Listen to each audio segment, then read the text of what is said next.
What if everything you've been told about Meghan Markle is a lie? What if the image we've all seen, the brave, outspoken woman fighting for equality, is just a carefully crafted mask, hiding the truth beneath? You might think you know the story, but trust me, you don't. Behind the glamour, the headlines, and the royal titles lies a narrative far darker, far more manipulative than anyone dares to admit.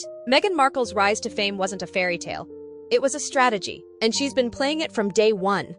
But why? Why has she taken such drastic steps to reshape herself, her history, and her identity? Is it for the cause? Or is it something far more personal? Something that's been kept in the shadows, hidden from the public for years? Stick around, because we're about to unravel the web of secrets that Meghan has spun around us all. You won't believe what we uncover. Stay with us.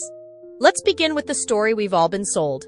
Meghan Markle, the shining example of breaking barriers. The woman who allegedly overcame racism, fought her way to the top, and emerged as the beacon of hope for millions. She became the first biracial royal, a title that was endlessly highlighted by the media, making her seem like a crusader for all those who'd been overlooked, ignored, or oppressed. It's easy to get caught up in that picture, isn't it? The glamorous wedding to Prince Harry, the public speeches about empowerment, the charity work. But if we peel back the layers, we start to ask ourselves, is this really the full story? What if Meghan's rise to royalty was never about fighting for the underdog, but about seizing an opportunity that was too perfect to ignore? We've all heard about her overcoming racism in the royal family. But why is it that no one's asking about her past? Why is it that no one's asking why Meghan spent so much of her early life passing as white? That's right. For much of her career, Meghan identified as Caucasian, a fact that isn't just swept under the rug in her journey toward royalty. She didn't embrace her black identity until it became beneficial, a perfect moment to capitalize on the media's focus on race in the wake of her marriage to Harry. Now, let's dive deeper. For those of us who followed her rise closely, Meghan's early career seemed disconnected from the struggles she later portrayed. She was seen working in Hollywood, living a life of privilege, and despite her mixed heritage, her identity seemed to fit neatly within a world where she could pass as white. She had a successful acting career, landed high-profile roles, and was even a member of the elite. But nowhere in her narrative did we hear of her struggles as a woman of color. So why didn't she speak up then? Was she really the victim she later became? Think about it. When was the first time we really heard Meghan call out racism? It wasn't until she entered the royal family. Convenient, isn't it? Almost as if the narrative she's selling now was carefully constructed, just waiting for the right moment to come out. And once she had the global stage, what better way to ensure her relevance than to claim she was the voice of all marginalized people? Here's where the contradictions start to emerge. Meghan's narrative shifted drastically when it became advantageous to embrace her black heritage. And who can blame her? In a world increasingly focused on diversity, Meghan's mixed-race identity became the perfect tool. But what's truly shocking is how she simultaneously distanced herself from her African heritage for much of her life, only to resurrect it when it served her needs. Is this a story of genuine identity or an image carefully constructed for personal gain? As we continue to unravel this story, more questions arise. Why did Meghan feel the need to constantly refine her image, even to the point of undergoing cosmetic surgery? Why has she spent so much time reshaping herself, physically and publicly, to fit a narrative that wasn't part of her early life? Is this really about a genuine identity? Or is this the making of a perfect, media-friendly persona? But hold on, because this is where things get even more complex. We know Meghan's story is full of twists and turns, but could it be that the narrative of a woman of color fighting against systemic racism is just another part of the show, and not the truth? What if Meghan's rise to fame and fortune was less about activism and more about a carefully designed strategy to gain power, wealth, and influence? Before we jump to conclusions, let's take a closer look at the real Meghan Markle. What did she really leave behind when she chose to embrace the royal spotlight? What secrets is she hiding? And why are they so carefully guarded? Stay with me, because in the next part, we'll dig even deeper into these contradictions and start uncovering the pieces that have been carefully hidden for so long. It's going to get much more interesting and much more revealing. Now that we've explored the narrative that Meghan Markle wants us to believe, it's time to dive into the cracks and contradictions. If we're truly being honest, the picture that the media has painted doesn't add up when we take a closer look at her past. So, why is it that no one's asking the hard questions? Why is no one challenging the timeline that Meghan herself has set? Let's start by focusing on her identity. Or rather, how she constructed it. Meghan spent a good portion of her life passing as white. Yes, that's right. For years, Meghan identified as Caucasian. You don't need to take my word for it. Just take a look at her early years in Hollywood, where she was landing roles, rubbing shoulders with the elite, and never once raising the issue of racial injustice. If she truly felt connected to her African-American roots, why didn't she speak up about it back then? Could it be that being mixed race was more of an inconvenience in Hollywood, where she was trying to make a name for herself? The glaring omission of her Black heritage in her public life speaks volumes. In fact, Meghan's relationship with her heritage raises more questions than answers. When was the moment she suddenly embraced being a woman of color? And why was it only after marrying Prince Harry? This shift in narrative seems awfully convenient, doesn't it? Suddenly, Meghan was the embodiment of racial struggles, using her title to launch a platform for activism. But let's pause for a moment and think about this. Was it activism or opportunism? This contradiction between Meghan's earlier life and the public persona she's now adopted is simply too stark to ignore. The same woman who once claimed she never experienced racial prejudice in Hollywood now stands before the world accusing the royal family of being racist. Does that even make sense? Could it be that Meghan has been manipulating her audience all along, playing the victim when it suits her agenda? Let's not overlook her actions either. What about her repeated cosmetic surgeries? Sure, people change their appearance, but Meghan's journey is rather telling. From hair straightening to a nose job that, according to some reports, was done to refine her features. Meghan didn't just change her look. She actively sought to erase signs of her African roots. This raises yet another question. How can someone who once went to such lengths to distance herself from her Black heritage suddenly wear it as a badge of honor? Meghan's willingness to embrace a new identity, one that fits perfectly into the narrative of a woman fighting against systemic racism, suggests that the story we've been told is incomplete, if not entirely fabricated. But why is it so easy for the media to buy into this new image? Why are we all so eager to accept her version of events without asking the tough questions? Could it be that the narrative benefits certain people? Could it be that Meghan's sudden embrace of her Blackness was simply a strategy to gain sympathy, to bolster her position in the media, and to ensure she stayed relevant?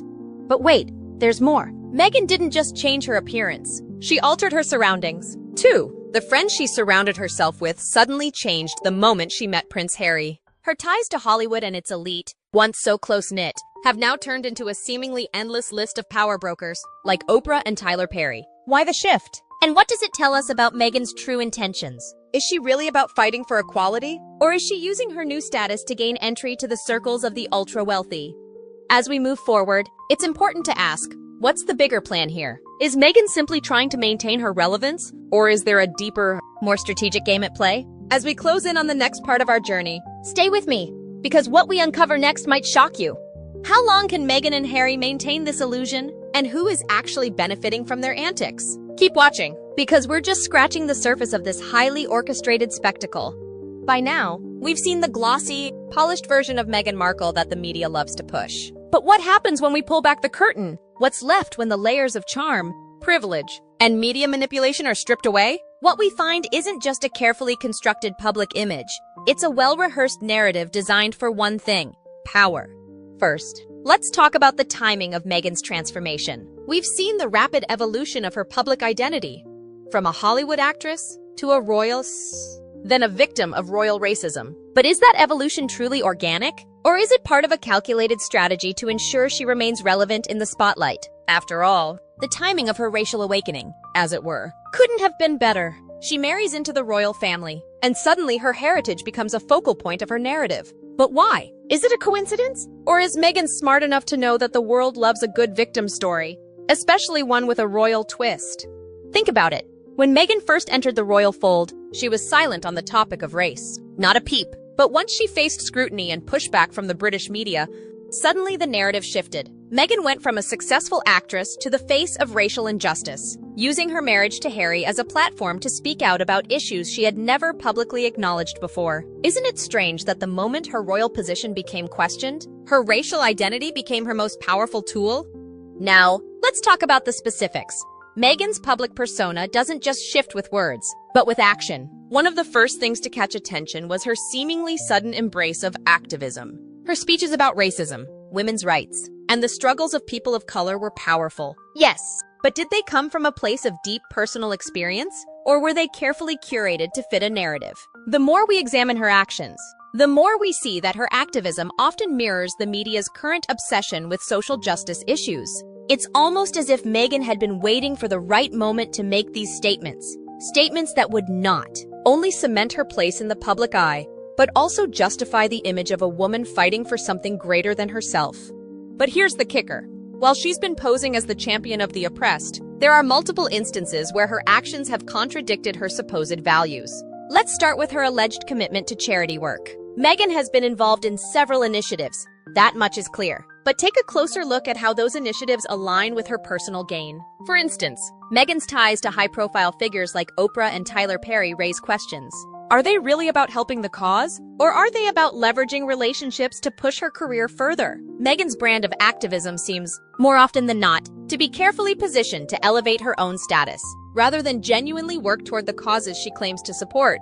But let's not stop there. Remember her lavish wedding to Prince Harry? And how it was broadcast globally as an event of monumental cultural significance? It's ironic when we consider the fact that Meghan, not long before marrying into the royal family, was a part of Hollywood's elite circles, with friends and mentors who could offer her all the access and wealth she could ever need. So, what exactly did Harry offer her? A title, yes, but also a platform that would launch her into a level of fame and power she could never have reached on her own. The real question is, was this marriage about love? Or was it just the ultimate step in a career trajectory Meghan had been working toward for years? And now, let's talk about the plasticity of Meghan's image. We've all seen how her look has changed dramatically over the years. From her hair straightening to what many believe was a nose job, Meghan's appearance has evolved in ways that seem designed to help her fit in with the Western beauty standards she once tried to escape from. Let's not forget that, according to reports, she was actively working to smooth out her African features. If you look at her earlier photos, her nose was quite different, fuller, rounder. But now, it has a more refined, westernized look, which raises the question, why was Meghan so eager to alter her appearance in such a way? Was this simply for aesthetic purposes, or did it have something to do with her carefully crafted public persona? But here's where the evidence gets even more troubling. Meghan's actions have repeatedly contradicted her narrative. While she claims to champion women and people of color, she has continuously surrounded herself with the ultra-elite. From spending time with the likes of Oprah to being seen at expensive galas and private events, it's hard not to wonder, is this really the activist we've been led to believe? Or is this simply the new face of a very old game? One where the rich and powerful use the guise of social justice to secure even more power and wealth? And let's not forget her husband, Prince Harry. His transformation into the perfect victim, following Meghan's lead, has been nothing short of astonishing. The prince, once known for his military service and public charity work, has somehow become the poster child for being misunderstood by the very family he was born into. Was it really just the royal family that was difficult? Or has Meghan played a role in shaping Harry into the man he is today? Could it be that he's simply a pawn in her quest for fame and fortune? And now, as Harry plays the part of the helpless husband, are we witnessing the consequences of his own naivete? Or is this all part of Meghan's grand plan? The truth is, the evidence suggests that Meghan's rise to fame and influence has been far from accidental. It's a well-calculated move, one built on manipulation, exploitation, and a steady stream of media attention. Meghan has played the game brilliantly, but what happens when the game finally catches up to her? As we wrap up this chapter, one thing becomes crystal clear. Meghan Markle isn't the victim she wants us to believe she is. In fact, she might be the one doing the manipulating all along. But before we close, I've got one final question to leave you with.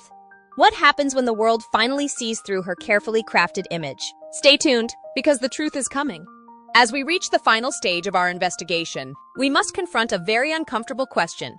Who stands to gain from Meghan and Harry's ongoing drama? The truth is, the couple's constant media presence, their victimization narrative, and their carefully crafted public personas are not just benefiting them. In fact, it seems like a much bigger game is at play, one that involves power players pulling strings from behind the curtain. And, as shocking as it may sound, Meghan and Harry may very well be pawns in a much larger scheme. Let's start by asking, why does the media continue to cover them incessantly? Every twist and turn in their lives, whether it's a new tell-all interview or a sudden scandal, becomes front-page news. But why? Is it because of their undeniable charm and charisma? Or is it because they've become a perfect distraction? From the royal family's internal issues to the world's ongoing crises, Meghan and Harry provide an endless stream of content, stories, and drama that keep the public's attention locked in. The truth is, they've become the media's favorite spectacle. They're feeding the system, and the system is feeding them right back. But who's really profiting here? Consider the timing of their most significant moves. Meghan and Harry's exit from the royal family, or Megxit, which was an event that captured the world's attention. But what was the underlying motivation behind their departure? Was it really a desire for freedom and privacy, as they claimed, or was it something far more calculated? Let's look at the timing. What happened right after they left the UK? They immediately turned to Hollywood, signing deals with Netflix and Spotify. It wasn't about getting away from the spotlight. It was about gaining control over it. The couple, it seems, was less interested in a quiet life and more focused on capitalizing on their new status as royal outsiders. And let's not ignore the undeniable connection between their newfound fame and the influence of people like Oprah Winfrey, Tyler Perry, and other powerful figures in Hollywood. What's interesting is how quickly Meghan and Harry surrounded themselves with a network of billionaires and influential celebrities. Was this part of the plan all along? Were they using their royal titles as a stepping stone to climb higher in the world of media and entertainment? And here's a critical point. Why is it that, despite their shock claims of racism and oppression, they are continually embraced by the very elites who are often criticized for perpetuating inequality? Now, let's take a deeper dive into the psychology of this all. Meghan and Harry's ongoing feud with the royal family has been a media goldmine. But what happens when two people constantly play the victim? Is it possible that they're not just being attacked, but are, in fact, manufacturing this chaos for personal gain? Think about it. Every time Meghan or Harry speak out, whether it's on race, mental health, or the royal family, they're positioning themselves as victims. But as we've seen, the more you play the victim, the more the world feels sorry for you. And that sympathy can be incredibly powerful, especially when you're trying to sell a story or land lucrative deals with major corporations. But here's where the plot thickens. What if they're not the only ones behind the chaos? What if Meghan and Harry's behavior is part of a larger, orchestrated plan to shift public opinion, distract from other major world events, or even discredit institutions like the monarchy? Think about the power these two hold over the media. Every time they make a move, every time they release a statement, it's a headline. But what if they've been manipulated to become the ultimate distraction? If we look back at history, we can see plenty of instances where the media has been used to keep the public focused on the wrong thing. Are we witnessing a modern-day version of this manipulation? Are Meghan and Harry part of a larger narrative, playing their roles in a way that no one has quite figured out yet? As we approach the conclusion, let's bring it back to Harry. His transformation from a beloved royal to a man seemingly caught in Meghan's web is nothing short of tragic. Was it truly his own choice to leave the royal family? Or was he pulled into a narrative he didn't understand? His every move seems to be guided by Meghan, from the interviews to the books to the public statements. But why does it seem like Harry is slowly losing his identity in the process? Was he ever truly the rebellious prince? Or has he become a puppet in a much larger scheme? In the end, the truth might be far more complicated than we could have imagined. Meghan and Harry's story isn't just about love, race, or fame. It's about power, control, and how easily the public can be swayed by a well-told narrative. The shocking reality is that they might not be the true architects of their rise and fall. They could very well be part of something much bigger than themselves. And just when you think you've uncovered all the secrets, there's one more question we must ask. Who, really, is the puppet master behind Meghan and Harry? So, where does all this leave us? We've uncovered a lot, but there's still so much more to question. Meghan Markle's transformation from a Hollywood actress to a royal outsider, and then back to a media sensation, is more than just a personal journey. It's a carefully curated spectacle that we've all been watching. But as we've seen, the truth behind this story isn't as simple as it appears. Is Meghan a victim, a manipulator, or something in between? And what role does Harry play in all of this? Is he truly a bystander, or has he been swept up in a larger narrative that's playing out right before our eyes? The more we dig into their actions, the more questions arise. Who is benefiting from their every move? Is Meghan really the face of racial justice? Or is she simply playing the game to stay relevant? And what's next for Harry and Meghan? Will they continue to fuel the media frenzy? Or will the world finally begin to see through the smoke and mirrors? These questions are just the beginning. The story of Meghan and Harry is far from over. And with each passing day, we're left to wonder what's next. Will the public continue to be captivated by their drama? Or will the truth finally come to light?